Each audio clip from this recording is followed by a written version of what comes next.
नमस्कार, मैं हूं आपके साथ निलोफर अंसारी और आप देख रहे हैं लाइव हरियाणा 24 न्यूज। आइए नजर डालते हैं आज की खास खबर। फरीदाबाद पुलिस ने 2023 में साइबर फ्रॉड के मामले में करीब 5.5 करोड़ की राशि रिकवर की है। वहीं लगभग 2800 सिम बरामद कराए हैं। यह कहना है फरीदाबाद के पुलिस कमिश्नर राकेश शारिया का। राकेश शारिया आज बढ़ते साइबर अपराधों और उनसे बचने को लेकर एक प्रेस कॉन्फ्रेंस को संबोधित कर रहे थे। इस दौरान उन्होंने साइबर अपराधों के ट्रेंड पर भी जानकारी दी। इस दौरान उन्होंने बताया कि आजकल कुछ फ्रॉड जैसे टास्क फ्रॉड, लाइक करने जैसे टास्क देकर, इन्वेस्टमेंट फ्रॉड, फर्जी साइट्स पर पैसे लगवाकर, कस्टमर फ्रॉड, गूगल के माध्यम से कस्टमर केयर का नंबर ढूंढने पर, लोन फ्रॉड दिलाने के नाम पर ज्यादा देखने को मिल रहे हैं। उन्होंने कहा कि लोगों को किसी भी अनजान नंबर को रेस्पॉन्स देने, लालच से बचना चाहिए।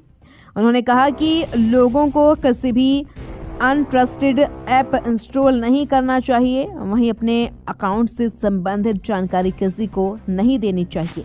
उन्होंने कहा कि Indian cyber crime information centre देश भर में काम कर रहा है। उन्होंने बताया कि फरीदाबाद में आने वाले ज्यादातर कॉल राजस्थान, झारखंड, जामताड़ा, महाराष्ट्र, मेवात, दिल्ली से आती हैं। लाइव हरियाणा 24 न्यूज फरीदाबाद से संवाददाता सुनील यादव की खास रिपोर्ट। सर, लगातार साइबर फ्रॉड बढ़ता जा रहा है और कितने मामले इसमें दर्ज हो रहे हैं और कितने शॉर्ट आउट किए हैं, किस तरीके के मामले हैं सर सारे?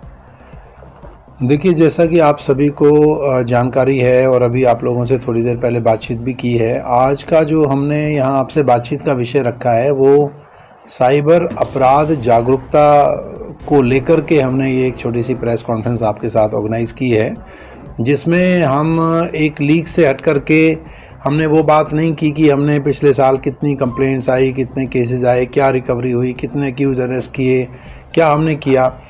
इसमें हमने जो साइबर क्राइम का जो ट्रेंड है उसका एनालिसिस किया है कि किस तरह के साइबर क्राइम आजकल ज़्यादा हो रहे हैं या कमिट हो रहे हैं या अटेम्प्ट हो रहे हैं और उनसे बचाव के लिए क्या किया जा सकता है।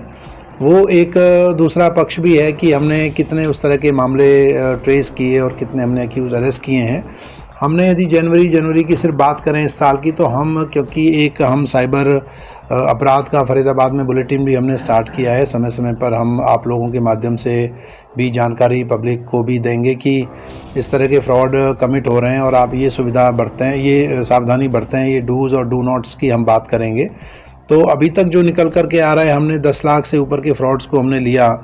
15 ऐसी कंप्लेंट्स हैं जिसमें कि 10 लाख से ऊपर फ्रॉड हुआ है इस साल में अभी तक, और उसमें से 7 सिर्फ टास्क फ्रॉड की हैं जो कि टेलीग्राम ऐप के माध्यम से किया जाता है। तो इसमें वो जो विक्टिम है उसको बहुत छोटी छोटी बातों से लेकर के वो स्टार्ट करते हैं। वो उनको मैसेज या ईमेल भेज करके सबसे पहले वो कहते हैं कि कोई टूरिस्ट साइट है या कोई यूट्यूब चैनल है या कोई पर्टिकुलर इस तरह का ऑनलाइन उनका एक्सेस पॉइंट है जिसको वो न केवल देखें बल्कि लाइक करें और कुछ कमेंट करें। उसके लिए वो पेमेंट देते हैं, पैसे देते हैं। तो उस छोटे छोटे पैसे के लालच में आकर के फिर वो उनको एक स्टेप से दूसरे स्टेप से तीसरे स्टेप पर लेकर के जाते हैं। फिर उनको कहते हैं जी आप क्या करते हैं, क्या आपका ये कितनी फाइनेंशियल कैपेबिलिटी है, कैपेसिटी है, कितना आप इन्वेस्ट कर सकते हैं, हम आपको ये टास्क देंगे और इस टास्क को आप करेंगे तो इतनी पेमेंट होगी।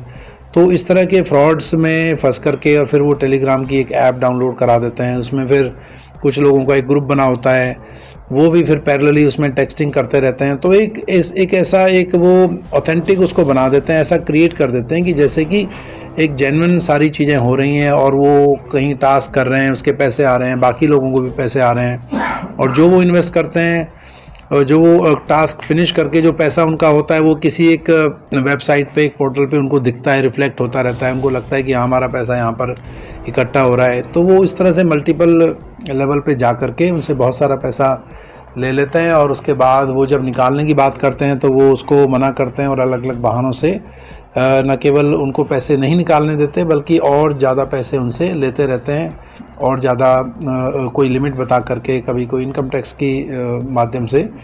तो इस तरह की तमाम फ्रॉड्स आजकल चल रहे हैं। और दूसरा एक इसमें जो टास्क फ्रॉड के साथ साथ जो दूसरा मेन फ्रॉड है जिसकी हमने यहाँ पर अभी बात की थी, वो ऑनलाइन ट्रेडिंग और इन्वेस्टमेंट का फ्रॉड है।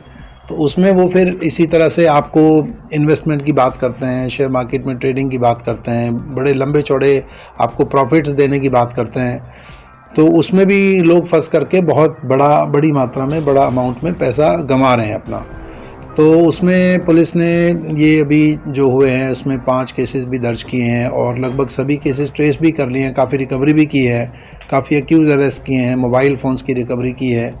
लेकिन आज आप लोगों से बातचीत का मकसद सिर्फ ये है कि हम लोगों में जागरूकता लेकर के आएँ कि वो इस तरह की छोटे छोटे लालच में फंस करके और इजी मनी को प्राप्त करने के लिए अपना पैसा ना गंवाएं। और ऐसी कोई भी प्रॉम्प्ट उनके पास आती हैं, कोई अनसॉलिसिटेड मैसेजेस, व्हाट्सएप कॉल या कुछ भी आता है तो उसको एंटरटेन ना करें और उनको ना किसी को अपनी कोई जानकारी साझा करें। और हमने यहाँ पर आप लोगों के सामने कुछ डेमो भी हमने रखा था जिसमें कि वो किस तरह से आप अपना मोबाइल फ़ोन को चेक कर सकते हैं कि क्या आपके नाम से कितने मोबाइल फ़ोन रजिस्टर्ड हैं या यूज़ हो रहे हैं। आधार एनेबल्ड पेमेंट सिस्टम की यहाँ पर बात की कि किस तरह से आप अपने बायोमेट्रिक्स को सिक्योर कर सकते हैं जिससे कि उनका कोई मिसयूज़ ना हो।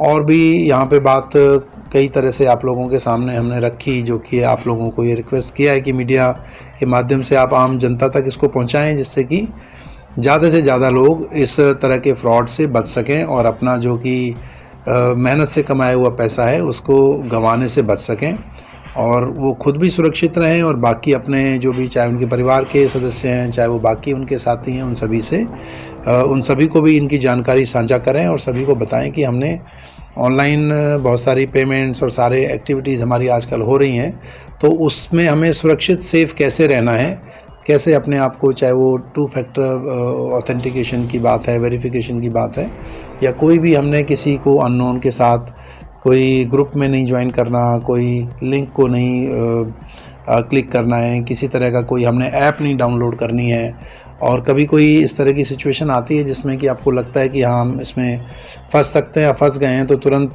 पुलिस को रिपोर्ट करें, उन मोबाइल नंबर्स को रिपोर्ट करें, उन लिंकेजेस को रिपोर्ट करें, तो पुलिस उसमें एक्शन लेगी। और भारत सरकार के और हरियाणा सरकार के स्तर पे भी बहुत सारी चीज़ें हो रही हैं उसमें कि चाहे वो संचार साथी ऐप की बात है, यहाँ पे आपको बताया कि किस तरह की फैसिलिटीज़ आपको दी जा रही हैं। और इसमें मोटी बात एक ये है कि आपको अवेयर रहना है, जानकारी इसको रखनी है कि आप उनका टारगेट बन सकते हैं, उनका टारगेट नहीं बनना है, सावधानी बरतनी है, लालच में नहीं पड़ना है, इजी मनी की बात नहीं सोच। अभी के लिए इतना ही। हमारी वीडियोस को लाइक करें, शेयर करें और हाँ, हमारे चैनल लाइव हरियाणा न्यूज़ 24 को सब्सक्राइब करना